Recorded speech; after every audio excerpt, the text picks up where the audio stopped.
அனைவருக்கும் துர்காதேவி சரணம் YouTube channel சார்பாக அன்பான வணக்கங்கள். பொதுவாகவே வீடுன்னு எடுத்துக்கிட்டாலே அனைவரது வீடுகளுமே சுத்தபத்தமாக இருப்பதுதான் மிகவும் நல்லது. சுத்தமாக இருக்கும் வீட்டில தான் ஐஸ்வர்யம் நிறைந்து மகாலட்சுமி ஆனவள் நிரந்தரமாக நம் வீட்டிலேயே வாசம் செய்வாள் என்பது ஐதீகம். அப்ப எல்லாருமே வீடுகள்ல கண்ட இடங்கள்ல குப்பைகளை சேர விடாமல், அழுக்கு துணிகளை கண்ட இடத்திலும் போடாமல் வீட்டை சுத்தமாக வைத்து பராமரிப்பது என்பது மிக மிக அவசியங்க. ஆனாலும் ஒரு சிலர் வீடுகள்ல எல்லா பொருட்களையுமே கண்ட மாதிரியாக போட்டிருப்பார்கள். சிலர் வீடுகளில் நல்ல நாட்கள் இல்ல யாராவது விருந்தினர்கள் வருகை தரும் நாட்களில் மட்டும்தான் சுத்தமாக வைத்திருப்பார்கள். மற்ற நாட்களில் எல்லாமே அது அப்படியே போட்டு வைப்பார்கள். இது சிலர் வீடுகளில் தான் அவ்வாறு காணப்படுங்க. ஆனா வீடு சுத்தமில்லாமல் இருந்தால் தெய்வ குற்றத்தின் வாயிலாக 10 அறிகுறிகளை தென்படுங்க. அது என்னென்ன அறிகுறிகள் தெரியப்படும் என்பதை பற்றி தான் இந்த பதிவுகள்ல பார்க்க போகிறோம். பதிவுக்குள்ள போறதுக்கு முன்னாடி நம்ம சேனலை இப்பதான் முதன்முறையா பாக்குறீங்கன்னா சப்ஸ்கிரைப் பண்ணிக்கோங்க. மேலும் பக்கத்தில் இருக்கும் பெல் பட்டனை கிளிக் பண்ணுங்க.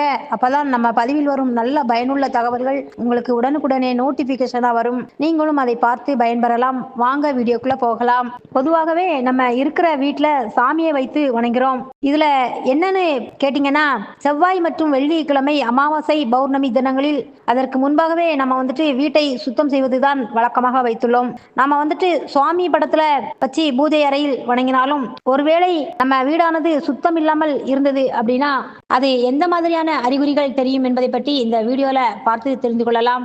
முதல்ல சுத்தமில்லாத வீட்டுல பூரான் வரும். எல்லோருமே பூரான பார்த்திருப்பீங்கன்னு நினைக்கிறேன். ஆனா வீட்டுல சுத்தம் இல்லை அப்படின்னா, அதுவும் காமம் சார்ந்து சுத்தம் இல்லை அப்படின்னா அங்கே பூரான் வீட்டிற்குள் வர வாய்ப்பு இருக்குங்க. இது கிராமங்கள்ல இருக்கும் சிறிய வீடுகளில் மட்டுமல்ல, பெரிய பெரிய மாடி போட்ட வீடுகளிலுமே சுத்தம் இல்லை அப்படின்னா இந்த பூரான் வரும். மற்றும் இன்னொரு பூச்சி இனத்தை சேர்ந்த கரப்பான் பூச்சியும் வருங்க.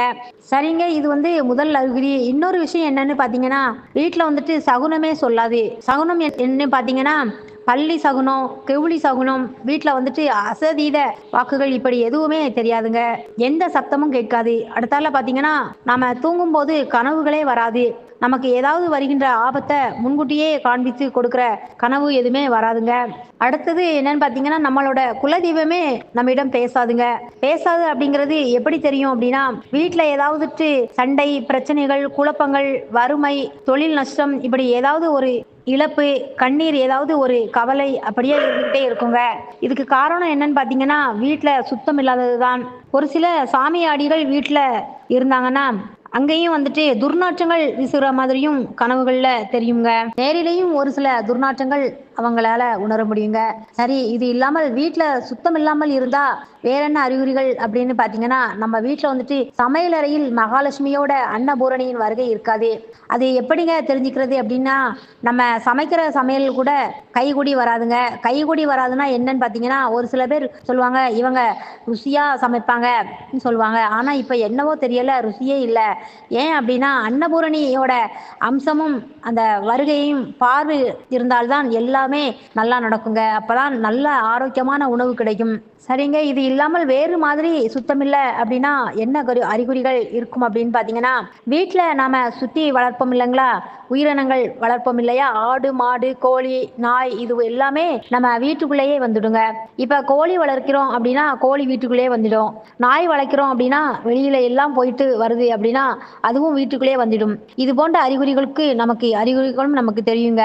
இது இல்லாம எப்பவுமே வீடு சுத்தமா இல்லை அப்படின்னா, வீட்டுல இருக்க மக்கள் சரியா சுத்தமா இல்லை அப்படின்னா, ஒரு சில நேரம் அந்த இடத்துல தெய்வ நடமாட்டம் இருந்துச்சு அப்படின்னாலும் திடீரென அந்த வீட்டுல அழுகை சத்தம், வீட்டை விட்டு வெளியே போற மாதிரியான ஒரு சில அறிகுறிகள் காட்டி கொடுத்துடுங்க.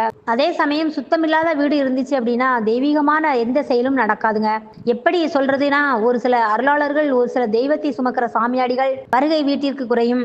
அதே சமயம் குடுகுடுப்புக்காரங்க அப்படின்னு சொல்லுவாங்க பாத்தீங்களா, அவங்க கூட நம்ம வீட்டை பார்த்துட்டு நின்று கூட பேச மாட்டாங்க, பேசாம போயிடுவாங்க. ஒரு சில கவுச்சைகள் வீட்டுல அசைவம் புழங்குவது அந்த வீட்டுல எப்பயுமே கவுச்ச வாடை அடிச்சுட்டே இருக்கும். அது நம்ம வீட்டுல சரியா சுத்தம் பண்ணல அப்படின்னாலும், வீட்டுல சாமியாடுறவங்க இருந்தாங்கன்னா அப்படின்னாலும் அவங்களுக்கு உடல் ரீதியாக பிரச்சனைகள் ஏற்படும். இது எல்லாமே நமக்கு தெரியுங்க.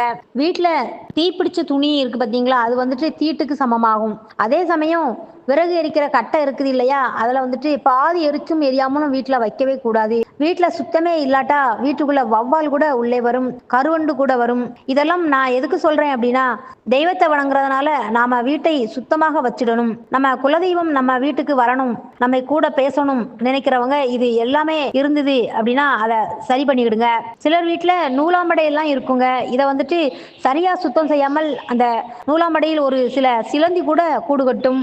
அப்படி சிலந்தி கூடு கட்டுவது என்பது சரியானது அல்ல. அப்ப சுத்தமில்லா அப்படின்னா வண்டு கூட கூடு கட்டும். இத மாதிரி நிறைய விஷயங்கள் நடக்கு. அதாவது இப்படி இருந்தது அப்படின்னா புறாக்களுக்கும் பறவைகளுக்குமே தெரிஞ்சிடும்.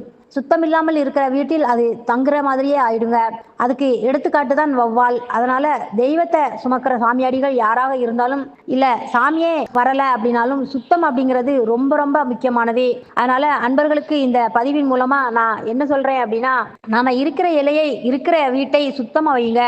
அப்பதான் உங்க குலதெய்வம் வாசம் செய்யும். வீடும் ஆரோக்கியமாக இருக்கும். சிலர் கேட்பாங்க, எப்படிங்க நாங்க எல்லாமே சுத்தமா தானாங்க வச்சிருக்கோம் அப்படின்னு கேட்கலாம். சில நேரம் நமக்கு தெரியாமலே சில நிகழ்வுகள் நடக்கலாம். ஒரு வீட்ல 10 பேர் இருக்காங்க அப்படின்னா அதுல 7 பேர் சுத்தமா இருப்பாங்க. அதுல 3 பேரு துவைத்த துணிய கூட மடிச்சு சுத்தமா வைக்க மாட்டாங்க. துணியெல்லாம் அப்படியே ஒவ்வொரு மூலையிலுமே கிடக்கும். பொதுவாகவே வீட்ல அழுக்கு துணி கூட வீட்ல வைக்கவே கூடாதுங்க. ஏன்னா, அத அழுக்கு வீட்ல இருக்க எங்க அசுத்தம் இருக்கிறதோ அங்கே மூதேவி குடியிருப்பாள். இப்படி சுத்தமில்லாமல் இருக்கும் வீட்டில் தீய சக்திகள் நிரந்தரமாக குடிகொண்டிருக்கும். இப்படி துர்நாற்றம் உள்ள வீடுகள்ல தெய்வ சக்திகள் பலமாக இருந்தாலும் அது பலன் அளிக்காது. மீண்டும் தெய்வ சக்தியை மறுபடியும் கொண்டு வரணும் அப்படின்னா ரொம்ப ரொம்ப நாளாகும். சிலர் கேட்கலாம், முன்னாடி அப்படி இருந்துருச்சு, இப்ப நாங்க அத எப்படி சரி பண்ணலாம் அப்படின்னு கேட்கலாம். வீட்டை முதல்ல எல்லா பகுதியிலுமே பெயிண்ட் அடிக்கணுங்க. இப்படி பெயிண்ட் அடிச்சிட்டு பக்கத்தில் இருக்கிற புண்ணிய ஸ்தலங்களுக்கு சென்று அங்கு இருக்கிற புண்ணிய ஸ்தலத்திலிருந்து தீர்த்தம் கொண்டு வந்து வீட்டுல எல்லா பக்கமுமே தெளிச்சு வெள்ளி செவ்வாய் விளக்கு போட்டு அதுக்கு அப்புறமா இது போன்ற செயல்கள் எதுவுமே இல்லாமல் வீடு சுத்தமா இருக்கா அப்படிங்கிற விஷயங்களை நம்ம பார்த்துட்டே இருக்கணுங்க. அப்படி தொடர்ந்து நீங்க பாருங்களேன், 21 நாள் இல்ல 30 நாள் பாருங்களேன், உங்க வீட்டுல லட்சுமி கடாட்சம் பரிபூரணமா கிடைக்கும். உங்க குலதெய்வத்தோட வருகை உங்களால உணர முடியும். சாமியே உங்க கூட பேசும். செல்வம் பெருகும். கூச்சல் குழப்பம் சண்டை சச்சரவுகள் எதுவுமே வராது. கருத்து வேறுபாடு வராது. இப்படி தெய்வ அருள் இல்லாத வீடு அழிந்து போகும். அதனால மீண்டும் தெய்வ அருள் நம்ம வீட்டுல இருக்கணும் அப்படின்னா வீட்டை சுத்தமாக வச்சீங்கன்னா தெய்வமே அருள் கொடுத்திடும். அன்பர்களே, வீடு சுத்தம் இல்லாமல் இருந்தால் நம் வீட்டிற்கு என்னென்ன அறிகுறி தெரியும், அதை எப்படி சரி பண்ண முடியும் என்கிறத பத்தி முழுமையாக தெரிஞ்சுக்கிட்டோம். இந்த பதிவு உங்களுக்கு பயனுள்ளதாக இருப்பின் உங்க நண்பர்களுக்கும் உறவினர்களுக்கும் ஷேர் பண்ணி சப்ஸ்கிரைப் பண்ணிக்கோங்க. மேலும் இது போன்ற சிறப்பான தகவல்களுடன் சந்திக்கும் வரை உங்கள் சகோதரியான துர்கா தேவி சரணம்.